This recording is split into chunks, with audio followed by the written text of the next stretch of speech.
Now.org, the War and Peace Report. I'm Amy Goodman with Juan Gonzalez. Our guest is Christian Parenti, contributing editor at The Nation magazine, author of a number of books. His most recent has just been published. It's called Tropic of Chaos, Climate Change and the New Geography of Violence. And he has a cover story in The Nation magazine, Pakistan 1 year after the floods. When extreme weather hits amid extreme poverty, escape becomes nearly impossible. Start there. Christian. I was in Pakistan about a month ago looking at the effect of the floods, which began last summer. And one thing I was surprised to see was that a lot of people who had been displaced by the floods were refusing to leave the refugee camps that they were in now because they didn't want to go back to these landlords. And so the flood, to me, revealed one of the underlying problems in Pakistan, which helps explain why it's such a violent place. There's an ethnic insurgency, there's a religious insurgency, there's a massive crime wave. And so these peasants would say, we'd rather stay in these aid camps even as they cut off aid. They were protesting for the right to stay. The cops would attack them because they didn't want to go back to the countryside where they would fall into debt to these landlords who have private prisons and treat them really as, bonded servants.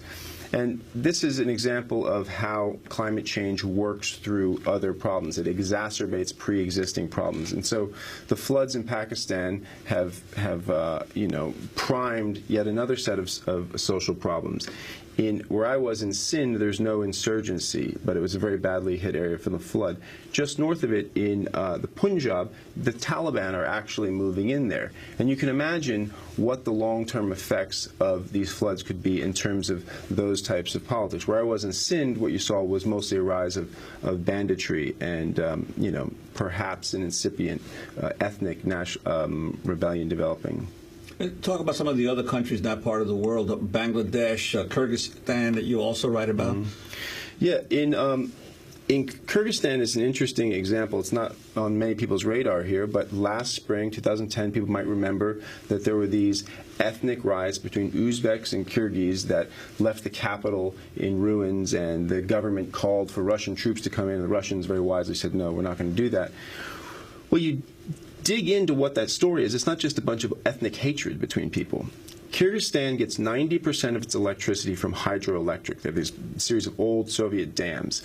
It's been suffering, like Pakistan, like Afghanistan, like India, one of the worst droughts in living memory. So the water level in these dams was half of what it should be. The government started rationing power as a result. Then comes the driest, coldest winter on record, and herds are dying, pensioners are freezing to death. Industry has to shut down because there's not enough power. Unemployment soars. Then comes the spring. The president decides he wants to privatize the utility company. So he jacks the utility tariff by 100% and promises to jack it 100% more after that. And that's what leads to these protests that then devolve into this ethnic rioting between Uzbeks and Kyrgyz. So there's a very clear but attenuated, displaced through other issues, displaced through bad governance and neoliberalism. There's this clear link to the climatological crisis in the region. In Afghanistan, that's where I kind of came up with the idea for this book. I was reporting on the poppy economy, the heroin economy, and asked the farmers, why are you growing this illegal crop that the government and NATO come after you for growing? And one reason they would give was that it's drought resistant, which was actually the first I'd heard of this drought. And then they kept repeating that year after year as I would do other stories on this. Turns out Afghanistan is suffering the worst drought in living memory that coincides with the U.S. occupation there. And the Afghan government and the NATO forces attack poppy as part of their counterinsurgency strategy and nation-building strategy. The Taliban defend poppy. The farmers grow poppy because it uses 1/5 the amount of water that wheat uses.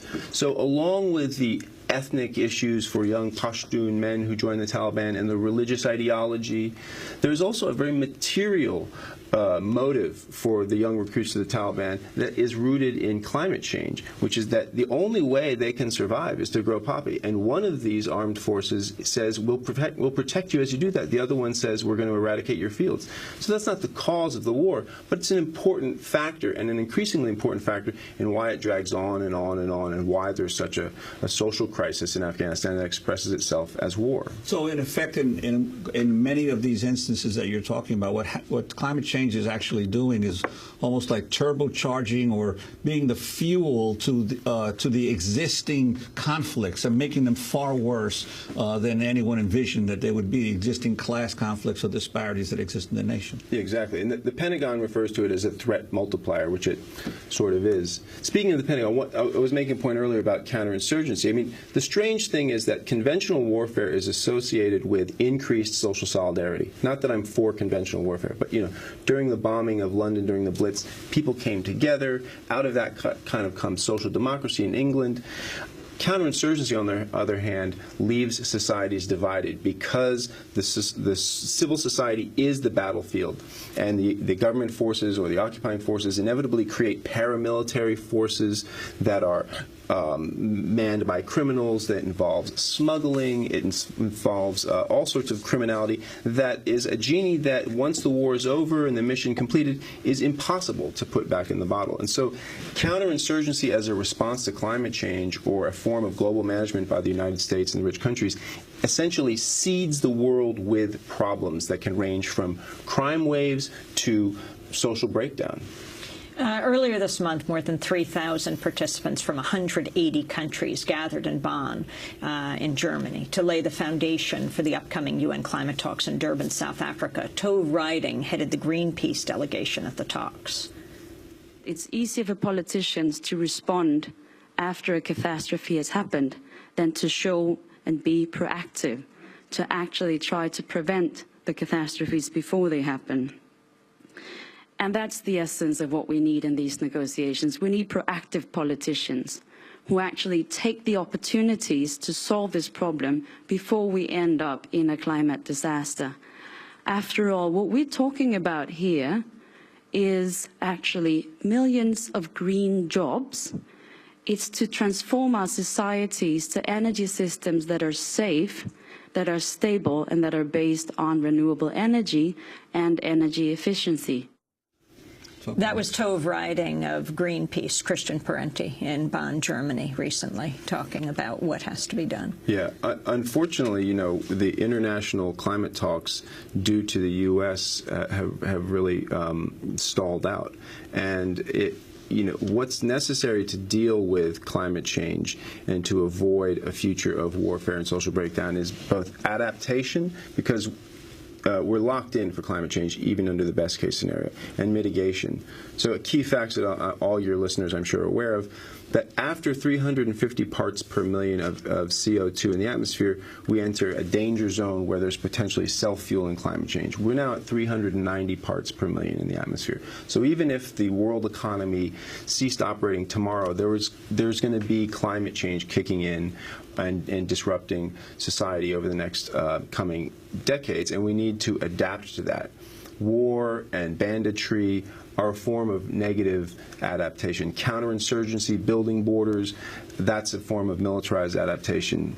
There are also positive forms of adaptation that I found in the book. In northeast Brazil, I mean, this was almost like if it didn't exist, you'd want to invent it. It was the Movimento Sem Terra, the landless people's movement in Brazil, which has been, as listeners to the show will know, very successful in redistributing land to the landless in Brazil. I found a place where there was a community that on one side of a road they owned land, and on another side of a road they were occupying land from an absentee Italian rancher. On the land they owned, where they had rights, they were adapting new agroecological forestry methods, real low-tech drip irrigation, not using pesticides, not using fertilizer, restoring the soil.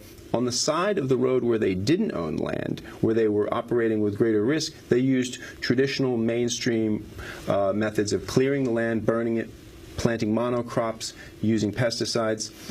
And they were a bit embarrassed about this because they were very proud of this green adaptive farming they were using, but they explained that we invest the 5 years it takes to get this up and running with this ecological methods if we don't have the right to this land. I mean, that's a perfect example of how adaptation is social justice. I mean, people in the global south are not going to be able to come up with new technologies and new economic forms of organization that can work with this extreme climate if there isn't at the center of that agenda social justice and redistribution of wealth inside countries and globally, and also redistribution of technology and capital. Well, Christian, I want to ask you about the negative adaptation in a place like the United States. You also deal a lot with, in the book, you travel to Mexico and the U.S.-Mexico border and the huge wall going up. Earlier this week, the rising star of the Tea Party movement, Minnesota Congresswoman Michelle Bachmann, launched her bid for the Republican 2012 presidential nomination. Bachmann and other Republicans are strong supporters of Senate Bill 1070, Arizona's anti-immigrant law that empowers state and local law enforcement to stop, question, and arrest whoever they suspect may be an undocumented immigrant. Here's what Bachmann said about Senate Bill 1070 in an interview with All Patriots Media back in May 2010. What's Arizona supposed to do? The federal government has fallen down in its job. It has failed to secure the borders, failed to protect the people of Arizona. When you have innocent Americans being killed on their ranches and in their homes, when you have Phoenix, the kidnapped capital of the United States, I applaud Arizona for having to do whatever they can to keep their people safe. That was Michelle Bachmann. This whole idea of what has to be done to keep your people safe from the hordes coming over? Yeah, I mean, you see in these anti-immigrant elements of the right in the Southwest the potential for a kind of green fascism. There are some of them that even make an environmental argument about immigration, and I think that response is very dangerous. And one of the reasons people are leaving their homes in Latin America and coming to the U.S. is because of climate change. The other reasons are the history of U.S. military intervention and support for states that have engaged in counterinsurgency, and U.S. support for neoliberal economic restructuring. And in Juarez, I found numerous examples of people that I would consider climate refugees. One guy was a fisherman from Michoacan. He ended up at the border. When I met him, he's sitting on the Rio Grande looking in the U.S. He's been deported. He's saying, you know, I really don't want to get involved in the drug trade, but that's like the only thing I can do here if I can't get back into the U.S. His plight began in the late 90s during an El Nino event when warm water came up and there was a toxic algae plume that drove away the fish. We think, why would a small fisherman not be able to sustain one bad season? Part of the answer is NAFTA had basically gutted all the old supports the Mexican government had for small fishermen, and there were no more cooperatives and cheap loans, so he had to go into debt privately. He then lost his boat and migrated north and ended up in the U.S. and was kicked out of there, and then found himself, like many other people in Juarez, you know, where he could, one way he could survive would be to get involved in the drug trade. Similar examples with some Tarahumara indigenous people who were driven off their land by a combination of drought and debt and deforestation. So Michelle Bachmann's vision of militarizing the border is incredibly dangerous, and the future projections for migration are intense. The UN says that possibly 10 times as many people could be on the move by the middle of the century as today. So we have to start looking at forms of adaptation to keep people on the land, to keep people productive in their home countries. Well, this question follows from Facebook, from Dale Rodriguez on our Facebook page. He says, is there any way regular people like me can really do anything to affect positive change in the climate wars? I ask because, he says, it seems as if the public's taken out of the conversation, and the conversation is only between the government and big corporate interests. Yeah, well, I mean, we have to empower the social movements that exist to insert a third element, which is society and social movements. And there are actions planned in August in D.C. Around opposing tar sands and the pipelines that would go to Canadian tar sands. This is one very simple, easy point of purchase. If those incredibly filthy fuels are brought online, the emissions will be so enormous that it could wipe out all other efforts at mitigation. So there's something that people can plug into, and there's good groups like Greenpeace, Sierra Club, 350.org that are organizing around this. Also, I mean, a key thing is the campaign against coal. We have to shut down coal mining, and there can't be any new coal plants, and we have to take old coal plants offline. Do you have any hope in the climate conference, the UN talk that's going to take place in South Africa, in the global south? I mean, Kumi Naidoo is their head of Greenpeace from South Africa, well-known anti-apartheid activist, combining these two struggles. I maintain hope, yes, but Obama's record on this stuff has been really appalling.